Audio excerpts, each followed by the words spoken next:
Static GK के 1000 MCQ की series में आप लोगों का स्वागत है। यह है इसका पार्ट 1 जिसमें हम लोग प्रश्न संख्या 1 से लेकर 25 तक के प्रश्नों को देखेंगे। तो चलिए शुरू करते हैं आज की इस वीडियो की। ये रहा आज का पहला सवाल। इसमें पूछ रहा है कि यूनेस्को के अनुसार एलोरा की गुफाओं में कुल कितनी गुफाएं हैं। तो आपको पता होना चाहिए कि एलोरा की जो गुफा है उसमें टोटल 34 गुफाएं हैं। इस प्रश्न का सही जवाब हो जाएगा ऑप्शन नंबर सी। अब यहाँ से कई सवाल बनते हैं जो आपको पता होना चाहिए। जैसे कि पूछेगा कि जो 34 गुफाएं हैं यह किन किन धर्मों को समर्पित है। तो आपको याद होना चाहिए यह 3 धर्मों को समर्पित है। इसमें गुफा संख्या 1 से लेकर 12 जो है यह बौद्ध धर्म को संबंधित है। किस धर्म से संबंधित है? बौद्ध धर्म से। फिर गुफा संख्या 13 से लेकर 29 तक जो है यह संबंधित है हिंदू धर्म से। और फिर गुफा संख्या 30 से लेकर 34 तक की जो गुफा है ये संबंधित है जैन धर्म से। तो एक गुफा संख्या आपको याद रखना है। टोटल कितनी गुफाएं हैं? तो 34। बौद्ध धर्म से संबंधित कितनी गुफाएं हैं? तो 1 से 12 तक की गुफा। हिंदू धर्म से संबंधित 13 से 29 तक की गुफा और जैन धर्म से संबंधित 30 से 34 तक की गुफा। और भी सवाल यहाँ से बनते हैं। जैसे कि आपसे पूछेगा कि एलोरा की गुफा है कहाँ। तो आपको पता होना चाहिए यह औरंगाबाद में है। कहाँ है? औरंगाबाद में। और ये औरंगाबाद कहाँ? तो ये बिहार वाला औरंगाबाद नहीं, ये महाराष्ट्र का औरंगाबाद। तो आपको याद होना चाहिए कि एलोरा की गुफा जो है वह औरंगाबाद महाराष्ट्र में है। फिर आपसे एक सवाल और पूछेगा कि ये जो एलोरा की गुफा है इसको विश्व विरासत स्थल के रूप में कब शामिल किया गया था। ये सवाल भी आप लोग पता होना चाहिए कि विश्व विरासत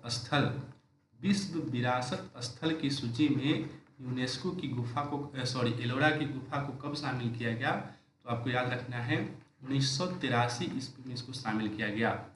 फिर आपसे पूछेगा कि जो विश्व विरासत स्थल है इसकी सूची कौन तैयार करता है। तो याद रखना है इसकी सूची यूनेस्को द्वारा तैयार किया जाता है।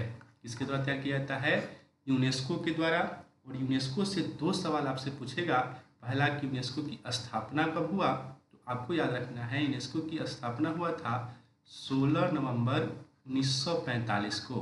कब? 16 नवंबर 1945 को यूनेस्को की स्थापना हुआ था। और दूसरा सवाल यहाँ से आपसे पूछेगा कि यूनेस्को का मुख्यालय कहाँ है। तो आपको याद रखना है यूनेस्को का मुख्यालय पेरिस में स्थित है। कहाँ स्थित है? पेरिस में। ये सवाल यहाँ से बने। अब बढ़ते हैं अगले प्रश्न की तरफ। अगला प्रश्न में कह रहा है कि असम में बिहू उत्सव वर्ष में कितनी बार मनाया जाता है। ये सबके सब प्रश्न किसी न किसी एग्जाम में पूछे गए हैं। तो सभी प्रश्न महत्वपूर्ण हैं, आपको सभी प्रश्नों को जानना चाहिए। तो आपको याद रखना है असम में बिहू उत्सव वर्ष में 3 बार मनाया जाता है। यानी कि इस सवाल का सही आंसर हो जाएगा ऑप्शन नंबर बी। अब पूछेगा कि कब कब मनाया जाता है 3 बार। तो याद रखना है ये पहली बार जनवरी में मनाया जाता है, दूसरी बार अप्रैल में और तीसरी बार मनाया जाता है यह अक्टूबर माह में। ठीक है। और ये सब का अलग अलग नाम भी होता है। जैसे कि जनवरी में जो मनाया जाता है बिहू उत्सव इसका नाम क्या है।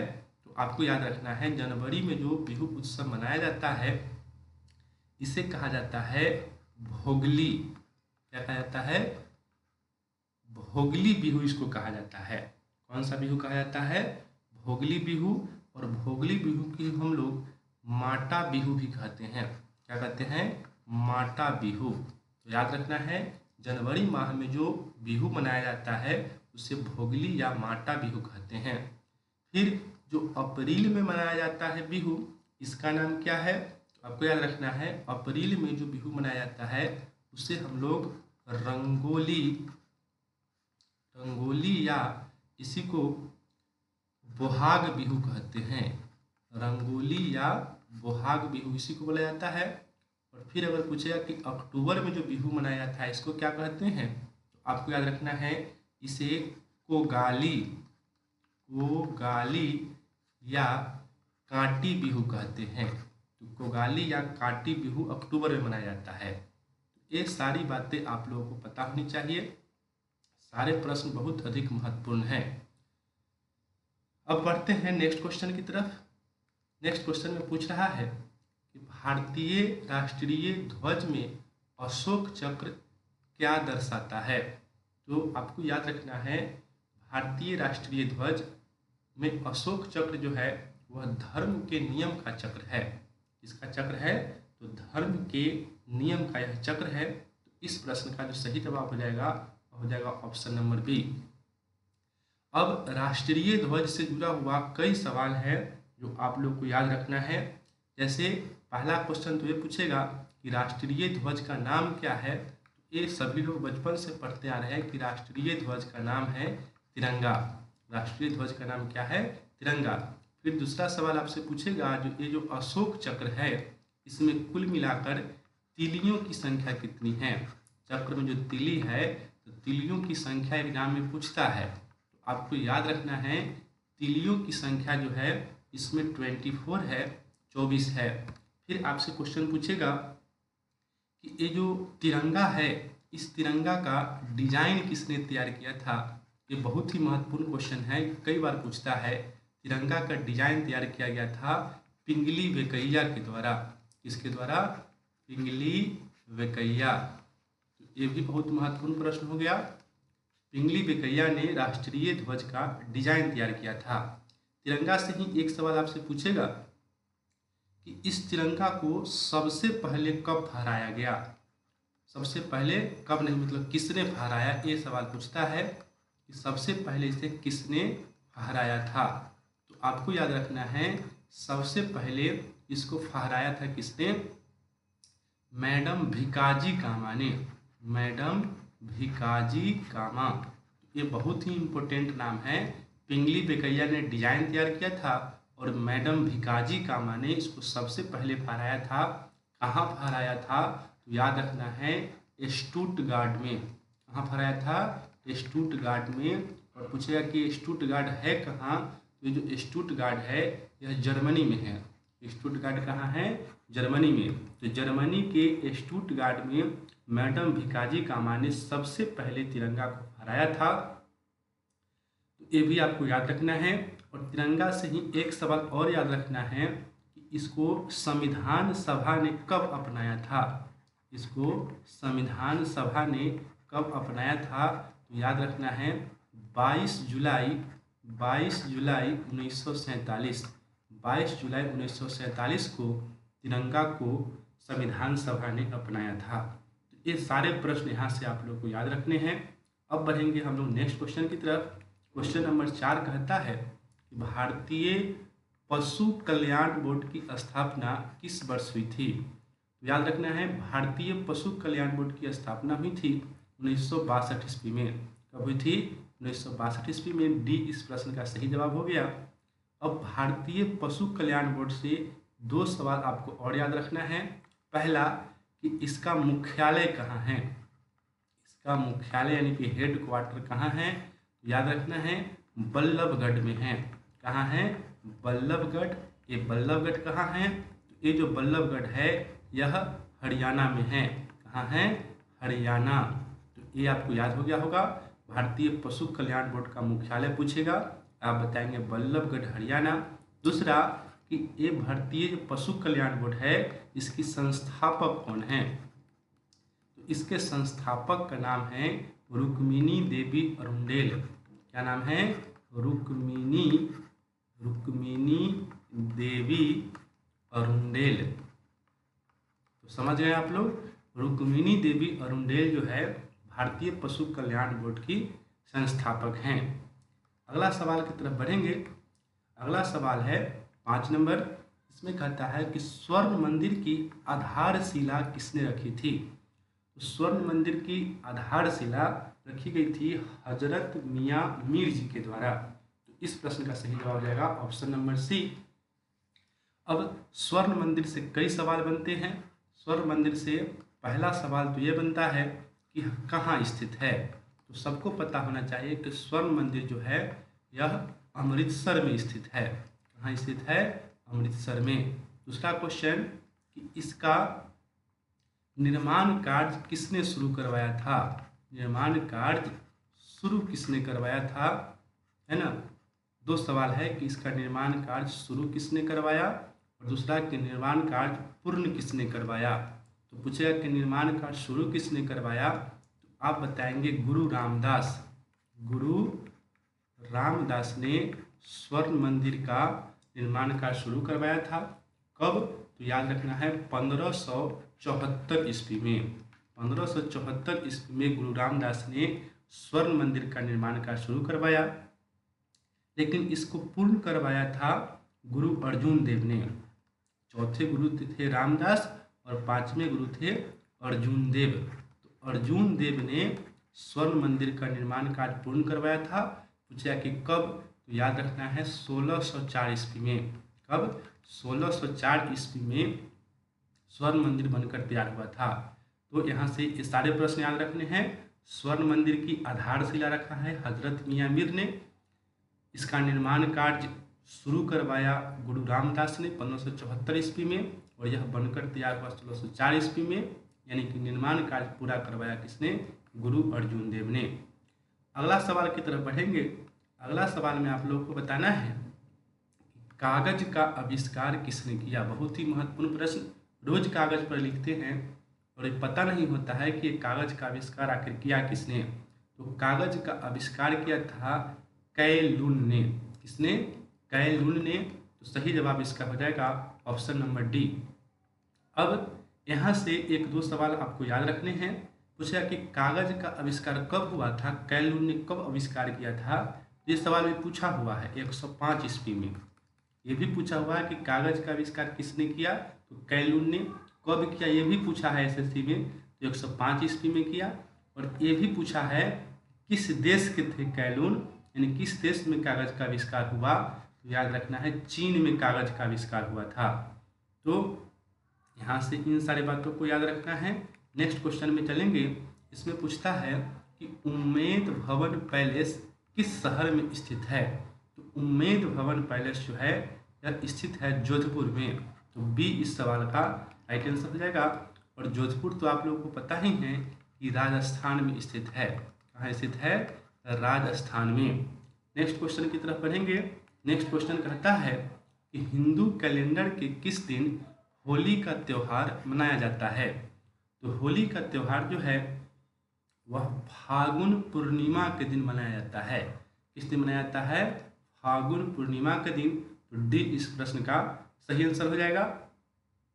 अब हम लोग क्वेश्चन नंबर 9 देखेंगे। बहुत ही महत्वपूर्ण क्वेश्चन है। टॉयलेट मैन ऑफ इंडिया किसे कहा जाता है। तो टॉयलेट मैन ऑफ इंडिया कहा जाता है बिंदेश्वर पाठक को। किसे कहा जाता है? बिंदेश्वर पाठक को। तो बी इस सवाल का सही आंसर हो जाएगा। अब बिंदेश्वर पाठक से जुड़ा हुआ 2-3 सवाल है। पहला सवाल तो पूछेगा कि बिंदेश्वर पाठक कहाँ के थे। तो आपको याद रखना है बिंदेश्वर पाठक जो है कहाँ के थे? वैशाली के थे। वैशाली बिहार के थे। वैशाली तो बिहार में ही है, तो वैशाली बिहार के थे। कौन? बिंदेश्वर पाठक। दूसरा क्वेश्चन बिंदेश्वर पाठक से ये पूछता है कि सुलभ इंटरनेशनल की स्थापना, किसकी स्थापना? सुलभ इंटरनेशनल। तो ये पूछेगा कि सुलभ इंटरनेशनल की स्थापना किसने किया। तो बिंदेश्वर पाठक ने किया। अगर ये पूछ ले कि ये कब किया गया, तो आपको याद रखना है 1970 में। बिंदेश्वर पाठक ने 1970 में सुलभ इंटरनेशनल की स्थापना किया था। और एक सवाल आपको यहाँ से और याद रखना है कि बिंदेश्वर पाठक को पद्म विभूषण दिया गया था। क्या दिया गया था? पद्म विभूषण। तो पूछा कि पद्म विभूषण कब दिया गया था। तो याद रखना है 1991 में, 1991 ईस्वी में बिंदेश्वर पाठक को पद्म विभूषण दिया गया था। तो बिंदेश्वर पाठक से 4 सवाल। पहला, टॉयलेट मैन ऑफ इंडिया किसे कहते हैं। बिंदेश्वर पाठक को। ये कहाँ के हैं? तो बिहार के। बिहार में कहाँ के? तो वैशाली के। इन्होंने किस चीज़ की स्थापना किया था? सुलभ इंटरनेशनल की। कब किया था? 1970 में। और इन्हें पद्म विभूषण कब मिला था? 1991 में। अगले सवाल की तरफ बढ़ेंगे। इसमें पूछता है कि बिरजू महाराज डैश के एक जाने माने नर्तक हैं। बिरजू महाराज बहुत बड़े नर्तक हैं, किसके? कथक के। तो इस सवाल का सही जवाब हो जाएगा ऑप्शन नंबर सी। तो बिरजू महाराज का संबंध कथक से है। बिरजू महाराज से कुछ इंपॉर्टेंट सवाल, जैसे कि आपसे पूछेगा कि बिरजू महाराज का जन्म कब हुआ था। तो बिरजू महाराज का जन्म जो है 1938 ईस्वी में हुआ था। यह सवाल भी एग्जाम में पूछा गया है। बिरजू महाराज का जन्म कब हुआ है? 1938 में। कहाँ हुआ है? तो लखनऊ में। लखनऊ में 1938 ईस्वी में बिरजू महाराज का जन्म हुआ। नृत्य इनका हो गया कथक। अब बिरजू महाराज से संबंधित दो सवाल यहाँ से और जानना है। एक घराना पूछता है कि बिरजू महाराज का संबंध किस घराने से था। घराना कभी भी आए तो उसको जोड़ आप याद कीजिएगा। आपको याद रखना है बिरजू महाराज का संबंध कालका बिंदादीन, ये लखनऊ का घराना है। कहाँ का घराना है? लखनऊ का। तो ये लखनऊ के कालका बिंदादीन घराने से संबंधित है। फिर बिरजू महाराज को पद्म विभूषण भी मिला था। क्या मिला था? पद्म विभूषण। पूछेगा कि इनको पद्म विभूषण कब मिला था, तो याद रखना है 1986 ईस्वी में इनको पद्म विभूषण मिला था। तो बिरजू महाराज से इतना सवाल याद रखना है। एक क्वेश्चन आप लोगों के कमेंट वर्क के लिए है, कथक कहाँ का ये जो है लोक नृत्य है, आप लोग को कमेंट करना है। CW यानी कि कमेंट वर्क, कमेंट कीजिए आप लोग, कथक जो है वह किस राज्य का लोक नृत्य है। नेक्स्ट क्वेश्चन लेते हैं। नेक्स्ट क्वेश्चन में पूछता है कि विश्व शरणार्थी दिवस हर वर्ष डैश को मनाया जाता है। विश्व शरणार्थी दिवस पूछ रहा है, तो याद रखना है विश्व शरणार्थी दिवस प्रत्येक वर्ष 20 जून को मनाया जाता है। इस सवाल का सही जवाब हो गया ऑप्शन नंबर ए। यहाँ से आपसे पूछेगा कि 22 मई को कौन सा दिवस मनाया जाता है। तो 22 मई को मनाया जाता है जैव विविधता दिवस। बड़ा महत्वपूर्ण दिवस है यह, जैव विविधता दिवस। कब मनाया जाता है? 22 मई को। और इसको कभी कभी इंग्लिश में भी लिख देता है, याद रखना है बायोडाइवर्सिटी डे। बायोडाइवर्सिटी डे कब मनाया जाता है? तो याद रखना है 22 मई को। 18 जून को क्या मनाया जाता है? तो याद रखना है गोवा मुक्ति दिवस। गोवा मुक्ति दिवस कब मनाया जाता है? 18 जून को। और 17 जून को क्या मनाया जाता है? तो 17 जून को मनाया जाता है विश्व मरुस्थलीकरण, विश्व मरुस्थलीकरण एवं सूखा निवारण दिवस। सूखा निवारण दिवस, ठीक है। तो यहाँ से 3-4 दिवस का चर्चा हो गया।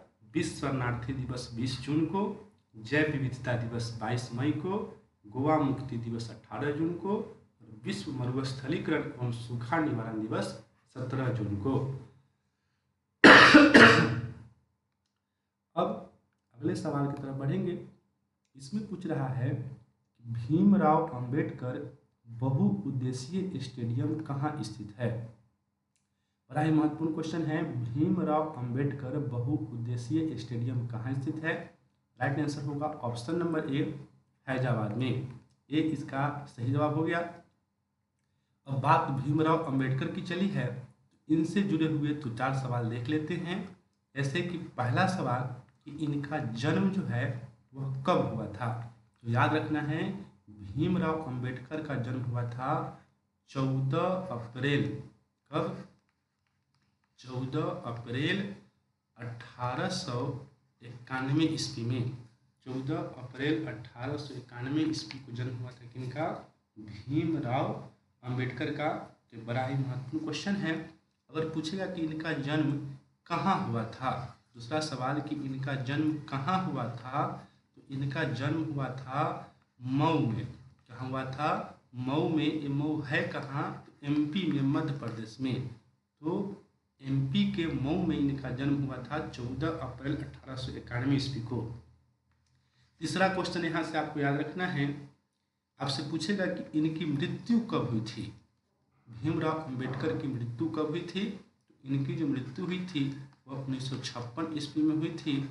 और आपसे पूछेगा कि भीमराव अंबेडकर जो हैं इनकी पुस्तक का नाम। बड़े महान लोगों का पुस्तक बहुत पूछता है एग्जाम में, याद रखना है बहिष्कृत भारत। बहिष्कृत भारत नामक पुस्तक के लेखक कौन है, यही है भीमराव अंबेडकर। और एक क्वेश्चन और पूछता है इनसे कि महार सत्याग्रह किसने शुरू किया था। महार सत्याग्रह, ये स्टैटिक से संबंधित प्रश्न मैं बता रहा हूँ। वैसे पॉलिटी में इनसे बहुत सारा सवाल बनता है, तो पॉलिटी वाला किसी और दिन। अभी हम स्टैटिक से जुड़े हुए सवाल को देख लेते हैं। तो सवाल क्या है कि महार सत्याग्रह किसने शुरू किया था। तो भीमराव अंबेडकर ने ही। इनको जो है पानी पीने नहीं दिया था, तो इन्होंने महार सत्याग्रह करके कुआं से पानी पिया था। तो ये महार सत्याग्रह कब किया था इन्होंने, ये सवाल आपसे पूछेगा। तो याद रखना है 1927 ईस्वी में। कब, 1927 ईस्वी में भीमराव अंबेडकर ने महार सत्याग्रह किया था। आप जानते हैं कि गांधी जी ने 1917 में चंपारण सत्याग्रह किया था, और उसके 10 साल बाद महार सत्याग्रह भीमराव अंबेडकर ने कहाँ किया, 1927 में। एक क्वेश्चन यहाँ भी आप लोगों को कमेंट वर्क में है, आप लोग कमेंट करके बताइए जो फैजाबाद है इसका नया नाम क्या है। जल्दी से कमेंट कीजिए और बताइए फैजाबाद का नया नाम क्या है। नेक्स्ट क्वेश्चन है नेताजी सुभाष राष्ट्रीय क्रीड़ा संस्थान कहाँ पर स्थित है। तो नेताजी सुभाष राष्ट्रीय क्रीड़ा संस्थान कहाँ स्थित है। तो सही जवाब इसका हो जाएगा ऑप्शन नंबर बी, पटियाला में। कहाँ, पटियाला में स्थित है, तो बी इसका राइट आंसर हो गया। अब सुभाष चंद्र बोस से जुड़ा हुआ कुछ सवाल को देख लेते हैं। पहला सवाल कि इनका जन्म कब हुआ। तो सुभाष चंद्र बोस का जन्म जो हुआ था वह 23 जनवरी 1897 में हुआ था। कब हुआ था, 23 जनवरी 1897 ईस्वी में। और ये जो 23 जनवरी है इसमें एक नया दिवस भी शुरू किया गया है। तो कौन सा दिवस मनाया जाता है 23 जनवरी को, याद रखना है पराक्रम दिवस। पूछता है क्वेश्चन कि पराक्रम दिवस किस तिथि को मनाया जाता है। तो 23 जनवरी को मनाया जाता है पराक्रम दिवस, सुभाष चंद्र बोस के जन्म दिवस पर। दूसरा क्वेश्चन कि इनका जन्म कहाँ हुआ था। ये सवाल भी आपसे पूछेगा कि सुभाष चंद्र बोस का जन्म कहाँ हुआ था। तो इनका जन्म जो हुआ था वह हुआ था कटक में। कहाँ हुआ था, कटक में। और एक कटक है कहाँ, उड़ीसा में है। ठीक है, तो सुभाष चंद्र बोस का जन्म कटक उड़ीसा में हुआ। अगर इनकी बुक का नाम पूछे कि इनकी बुक का नाम क्या है, तो इनका एक बहुत ही फेमस बुक है the Indian struggle. The Indian struggle पुस्तक किसने लिखा है। तो द इंडियन स्ट्रगल पुस्तक के लेखक हैं सुभाष चंद्र बोस। फिर इनकी मृत्यु से सवाल पूछेगा कि इनकी मृत्यु कब हुई थी। तो इनकी मृत्यु जो हुई थी वह 1945 ईस्वी में हुई थी। कब हुई थी, 1945 ईस्वी में। और एक सवाल यहाँ से और है कि नेताजी सुभाष चंद्र बोस को नेताजी किसने कहा था। तो नेताजी इनको कहा गया था हिटलर के द्वारा। इसके द्वारा, हिटलर के द्वारा। तो ये बहुत पूछता है क्वेश्चन कि सुभाष चंद्र बोस को नेताजी की उपाधि किसने दिया। तो एडोल्फ हिटलर ने दिया। अगला सवाल लेते हैं। अगला सवाल में है कि थिम्पू भारत के किस पड़ोसी देश की राजधानी है। बड़ा आसान क्वेश्चन है, या भूटान की राजधानी है थिम्पू। तो ये इसका सही जवाब हो गया। राजधानी और मुद्रा वाला सवाल कभी भी आए तो उसको जोड़ याद कीजिए। तो भूटान की राजधानी हो गई थिम्पू। अगर इसकी करेंसी पूछ ले, मुद्रा पूछ ले, तो क्या बताइएगा, भूटान की मुद्रा है नगुल्ट्रम। क्या है, नगुल्ट्रम भूटान की मुद्रा है। आगे है नेपाल की राजधानी। तो सबको पता होगा कि नेपाल की राजधानी है काठमांडू। और अगर मुद्रा पूछ ले तो इसकी मुद्रा क्या है, रुपया। फिर म्यांमार की बात करते हैं। तो म्यांमार का राजधानी है नेपायताब। नेपायताब ये है म्यांमार की राजधानी। और इसकी मुद्रा अगर पूछ लेगा तो म्यांमार की मुद्रा क्या है, क्यात। म्यांमार की मुद्रा क्या है, क्यात है। और बांग्लादेश के विषय में तो सबको पता है कि राजधानी इसका ढाका है और मुद्रा इसका टका है। आगे बढ़ते हैं। इसमें पूछ रहा है कि सोगात्सु निम्न में से किस देश के नव वर्ष का त्यौहार है। तो सोगात्सु नामक त्यौहार जापान में मनाया जाता है। तो सी इस प्रश्न का सही जवाब हो जाएगा। और जापान की राजधानी अगर पूछेगा तो जापान की राजधानी सबको पता है कि टोक्यो है। और जापान की मुद्रा अगर पूछेगा तो क्या बताना है, एन। जापान की मुद्रा है एन। नेक्स्ट क्वेश्चन, पटाखा किस देश की मुद्रा है। पटाखा किस देश की मुद्रा है। तो याद रखना है, ये जो पटाखा है यह मकाऊ की मुद्रा है। किसकी मुद्रा है, मकाऊ की। सही जवाब हो जाएगा सी।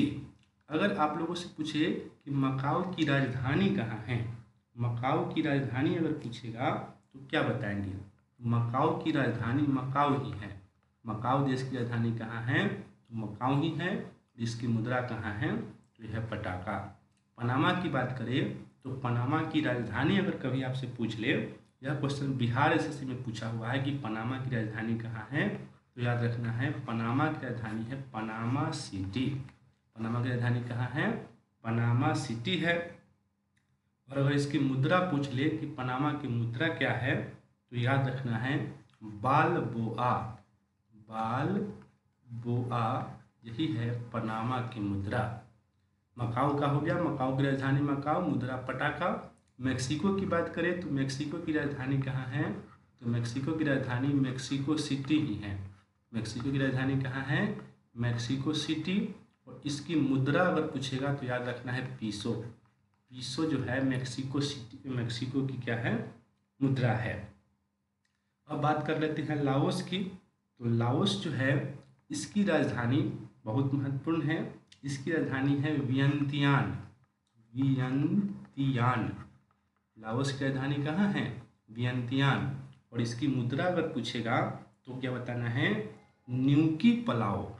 न्यूकी पलाओ, न्यूकी पलाओ इसकी क्या है, मुद्रा है। तो सब खतरनाक खतरनाक मुद्रा है, लेकिन पूछता है तो याद तो करना पड़ेगा। और इसको ऐसे ही याद कीजिएगा, 2-2 4-4 रोज रोज याद कीजिएगा, तब जाकर याद होगा। एक दिन में सोचिएगा कि सब याद कर ले तो कभी याद नहीं होगा। अब क्वेश्चन नंबर 17 देख लेते हैं। इसमें पूछता है कि ऑपरेशन विजय निम्नलिखित में से किस युद्ध से संबंधित है। तो ऑपरेशन विजय कारगिल युद्ध 1999 में हुआ था। याद रखना है, कारगिल युद्ध जो हुआ था उसके ऑपरेशन का नाम था विजय। बी इस प्रश्न का सही जवाब हो गया। कुछ महत्वपूर्ण ऑपरेशन हैं उसको हम लोग देख लेते हैं। जैसे अगर पूछे कि ऑपरेशन पोलो जो है, पोलो यह किससे संबंधित है, ऑपरेशन पोलो। तो याद रखना है, पहले तो ये आपको यह पता होना चाहिए कि ऑपरेशन पोलो जो है यह 1948 में किया गया था। पूछेगा आपसे कि ऑपरेशन पोलो कब किया गया था, 1948 में। क्यों किया गया था, तो हैदराबाद एक रियासत थी, सबसे बड़ी रियासत यही तो थी, हैदराबाद। तो हैदराबाद को भारतीय राज्य में मिलाने के लिए, सुन लीजिए लिखेंगे नहीं, हैदराबाद पर पुलिस कार्रवाई की गई थी। क्यों, भारतीय मतलब भारत देश में मिलाने के लिए। तो उसी का ऑपरेशन था पोलो, क्योंकि हैदराबाद भारत में मिलना नहीं चाह रहा था। तो ऑपरेशन पोलो के तहत 1948 ईस्वी में पुलिस कार्रवाई द्वारा हैदराबाद को भारत में मिलाया गया। समझ गए। उसके बाद एक बहुत ही महत्वपूर्ण ऑपरेशन है जिसका नाम है कैक्टस लिली। कौन सा ऑपरेशन है, कैक्टस लिली। देखिए जो भी ऑपरेशन बता रहा हूँ महत्वपूर्ण है, ये सब एग्जाम में पूछता है। तो कैक्टस लिली ऑपरेशन जो है, अगर पूछेगा कि कब हुआ था कैक्टस लिली ऑपरेशन, आपको याद रखना है 1971 ईस्वी में।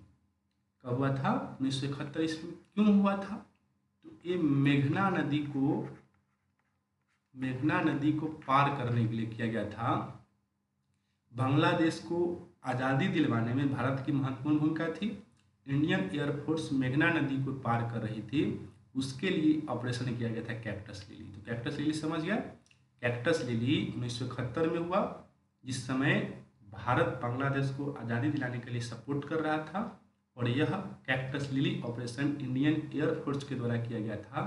क्यों किया गया था, मेघना नदी को पार करने के लिए। एक दो और महत्वपूर्ण ऑपरेशन देख लेते हैं। जैसे ये बड़ा ही महत्वपूर्ण ऑपरेशन है मेघदूत, एकदम इसको तो रट ही जाना है। मेघदूत ऑपरेशन ये हुआ था 1984 में। कब हुआ था? 1984 ईस्वी में। और ये क्यों हुआ था? तो याद रखना है, सियाचिन पर कब्जा करने के लिए। सियाचिन ग्लेशियर आप सुने होंगे, भारत का सबसे बड़ा ग्लेशियर है सियाचिन ग्लेशियर। इसी सियाचिन पर कब्जा पाकिस्तान कर लिया था, तो उसी पर पुनः कब्जा करने के लिए ऑपरेशन मेघदूत किया गया था 1984 ईस्वी में, और सियाचिन पर कब्जा किया गया था। ठीक है, तो ये सारे ऑपरेशन को आप लोग को याद रखना है। बढ़ते हैं नेक्स्ट क्वेश्चन की तरफ। इसमें कहता है कि कश्मीर के केसर शहर के रूप में जाना जाता है।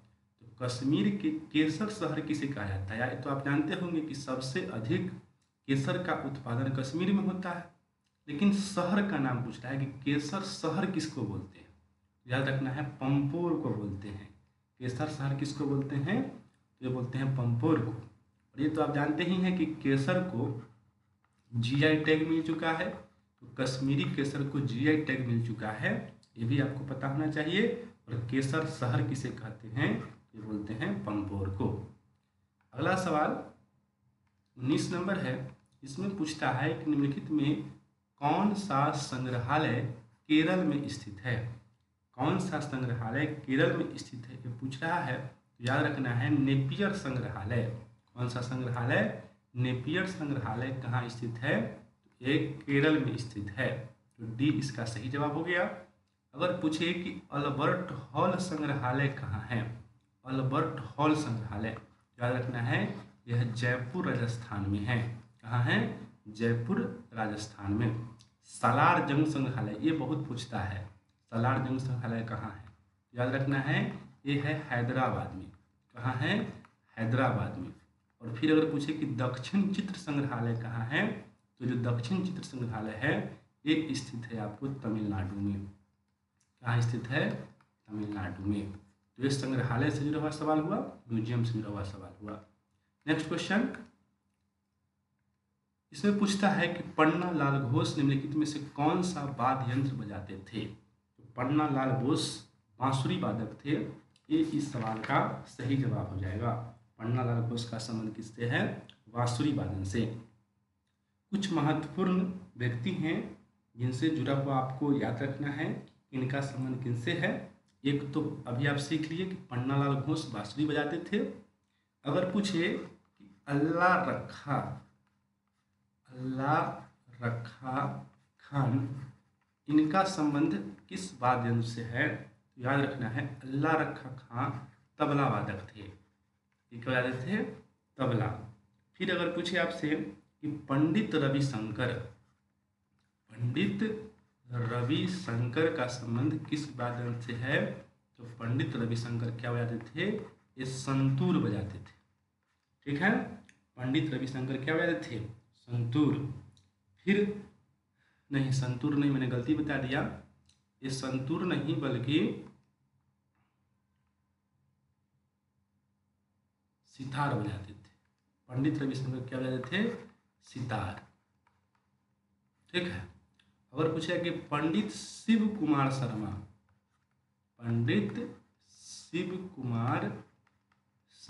ये क्या बजाते थे? तो पंडित शिव कुमार शर्मा जो थे वो बजाते थे संतूर। इसमें कंफ्यूज नहीं होना है, जैसे मैं कंफ्यूज हो गया। पंडित रविशंकर पूछेगा तो सितार, और शिव कुमार शर्मा पूछेगा तो संतूर। और एक यहाँ से और याद कर लिए, निखिल बनर्जी पूछेगा कि निखिल बनर्जी का संबंध किस वाद्य यंत्र से है? तो निखिल बनर्जी जो है इनका संबंध सितार से है। ठीक है, अब नेक्स्ट क्वेश्चन की तरफ पढ़ते हैं। नेक्स्ट क्वेश्चन में पूछता है कि मांडो किस राज्य के लोकगीत का एक रूप है? बड़ा ही महत्वपूर्ण क्वेश्चन है। मांडो लोकगीत है, तो यह किस राज्य से जुड़ा हुआ लोकगीत है? तो याद रखना है, मांडो गोवा से जुड़ा हुआ लोक नृत्य है। तो सी इस प्रश्न का सही जवाब हो गया। गोवा से जुड़ा हुआ कई सवाल है जो आप लोगों को जानना है।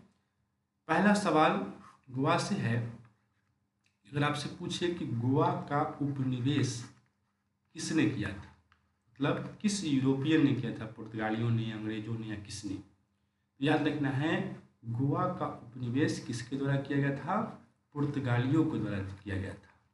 किसके द्वारा, पुर्तगालियों के द्वारा। गोवा का उपनिवेशीकरण किसके द्वारा किया गया था, पुर्तगालियों के द्वारा। दूसरा क्वेश्चन यहाँ से यह है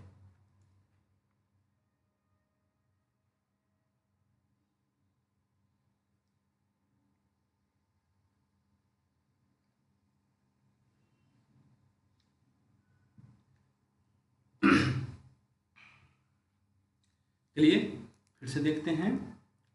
पहला तो ये होगा कि गोवा का उपनिवेशीकरण पुर्तगालियों ने किया था। दूसरा कि पुर्तगालियों ने गोवा कब जीता था, ये पूछता है कि गोवा को पुर्तगालियों ने कब जीता था। तो याद रखना है 1510 ईस्वी में।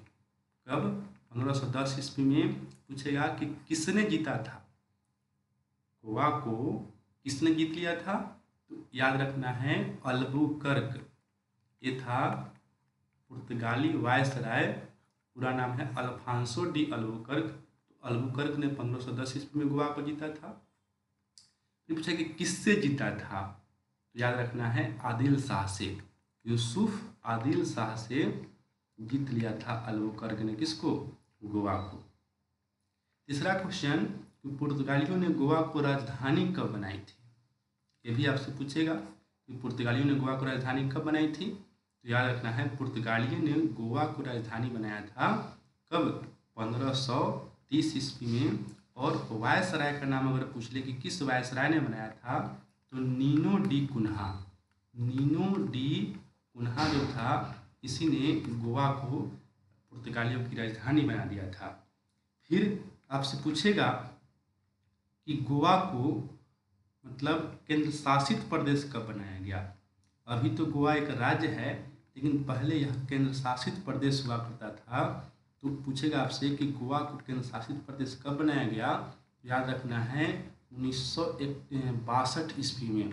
कब, 1962 ईस्वी में गोवा को बनाया गया क्या, केंद्र शासित प्रदेश। पूछेगा कि किस संविधान संशोधन के तहत, CAA मतलब कॉन्स्टिट्यूशनल अमेंडमेंट एक्ट, संविधान संशोधन।